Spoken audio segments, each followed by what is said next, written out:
Salut tout le monde. Pour les habitués, je fais tout le temps le même genre de texte, j'ai l'impression. Puis là, j'ai envie de faire différent, de faire un style qui m'est un peu pas familier. Fait que c'est ça, ça donne quelque chose de même que je vais expérimenter parce que 3 règles, ça me. Peut-être pas. Tu le dis à chaque fois, mais c'est vraiment de l'expérimentation. Fait que c'est ça, expérimenter quelque chose. Bon, j'arrête.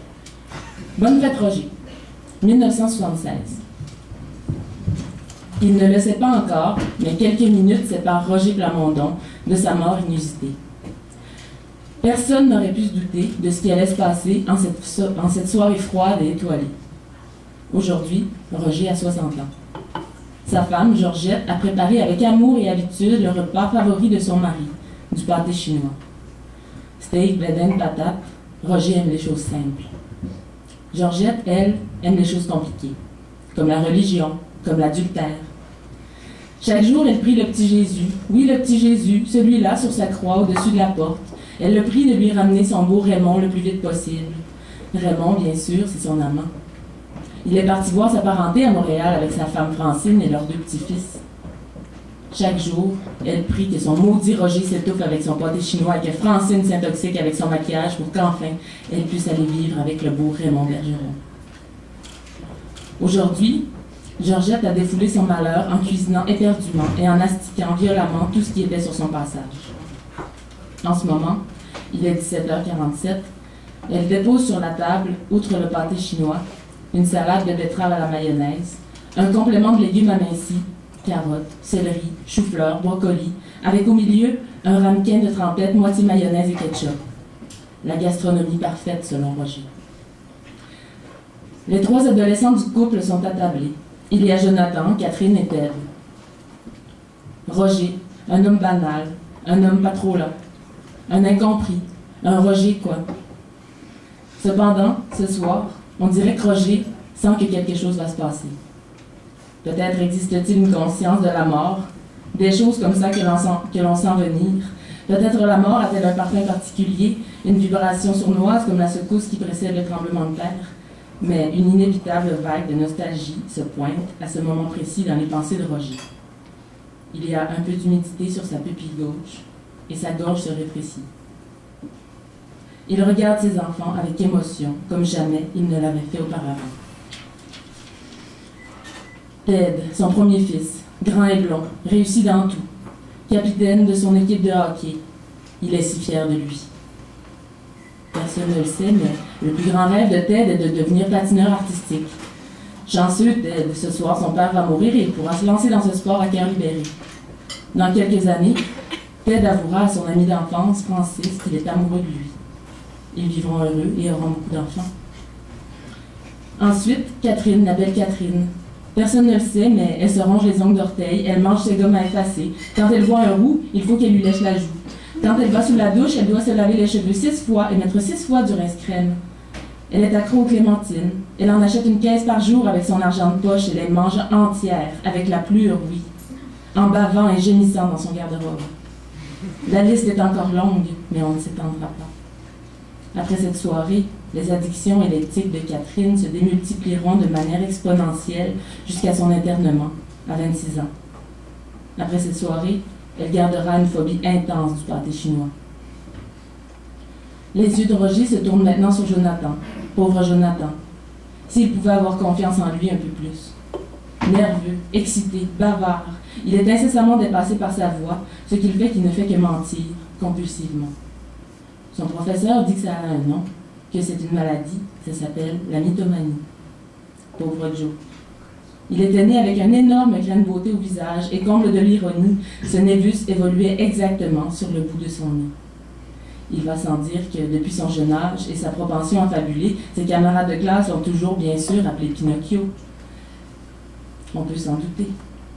Vu son tempérament nerveux, Joe avait le tic de gratter le dit mélanome bénin assez souvent pour le rendre tout boursouflé et le faire tripler de relief. Avec les années, son grain de beauté ne cessait de grossir. Et ce soir, tout particulièrement, il était plus gros que jamais. En ce moment, pendant que Roger pense à tout ça, il est en train de se gratter, en racontant avec ferveur comment sa maîtresse s'est transformée en zombie aujourd'hui à la polyvalente. Georgette, lui avait fait passer des tests, mais non, aucune trace de cancer ou quoi que ce soit, et impossible non plus de l'opérer sans le défigurer. Bon, il est 17h48, il faut que ça commence. Sans avertissement, le grain de beauté sur le bout du nez de Jonathan se met à enfler. En quelques secondes, il prend des proportions démesurées. Il enfle comme un ballon brun géant. Non, pas comme un ballon, mais c'est un cap, c'est une péninsule. Elle s'étire comme une énorme flaque de boue avec des poils au travers. Une apocalypse au milieu de la face. Jonathan recule de sa chaise et se lève debout. Il est stupéfait et n'a pas le temps d'assimiler ce qui se passe quand son grain de beauté, arrivé à son apogée de développement, se détache complètement de son nez pour glisser sous la table. L'excroissance devenue autonome et mesurant désormais plus de 2 mètres de circonférence se dirige en toute direction sous la table au pied des convives. Au même moment, la poubelle située dans un placard sous l'évier se met à faire vibrer la porte d'armoire. Et de là sort la canne du maïs en crème. Elle se met à tourbillonner sur elle-même, et dans une apparition soudaine, le géant vert se détache de l'emballage pour prendre forme humaine. Il se matérialise là, juste là, comme si de rien n'était. Il se tient debout dans la cuisine, regarde autour de lui avec satisfaction, et comme dans les moments aussi improbables, on peut être surpris par l'insignifiance des pensées qui nous traversent, Roger se dit intérieurement « Calé qui doit bien mesurer 8 pieds ». Le géant se retrouve nez à nez avec la Georgette, qui se levait de dégoût devant le monstre brun sous la table. Le géant vert, avec son perpétuel sourire trop content pour être vrai et son air d'idée derrière la tête, agrippe la Georgette par les poignées d'amour qu'elle a très abondantes et en un éclair lui soulève la jupe et lui transperce son bas de nylon pour la prendre directement sur la table. Leurs enfants se bouchent instinctivement les yeux tous en même temps. Georgette hurle. Georgette a le visage direct dans le pâté chinois. Georgette n'y comprend rien et on la comprend bien. Il faut noter qu'en plus de cela, à la place du pénis, le géant vert a un épi de maïs. Roger, dans son bouleversement et son délire, se dit « J'espère que Georgette n'est pas trop chaude, sinon sa bite va faire du popcorn. » Bien sûr, personne autour de la table n'a le temps d'assimiler ce qui se passe pour réagir. Et c'est là que Jésus débarque au 60e de Roger. Il saute de sa croix d'en haut du cadre de porte et prend lui aussi proportion humaine. Lentement, il enlève un clou de sa main. Lentement et sans obstacle. Il s'approche du géant fornicateur et lentement lui enfonce un clou dans le dos. Le géant aussitôt dégonfle comme une ballonne. Georgette dit « Merci Jésus, oh merci Jésus !» et elle le prend dans ses bras. Juste à ce moment-là, le grain de beauté de Jonathan est sur Roger. Roger est sans voix, il ne pense plus à rien de divaguer, bien sûr. Il le vit, c'est tout.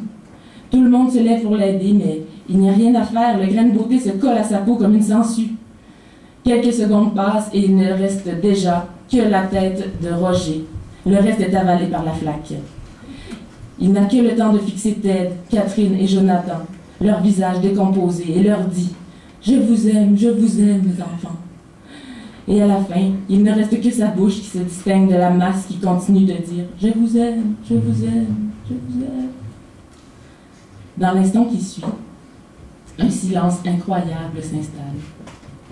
Jésus se penche, prend le grain de beauté, se le met autour du cou, comme un boa, et il sort par la porte d'entrée.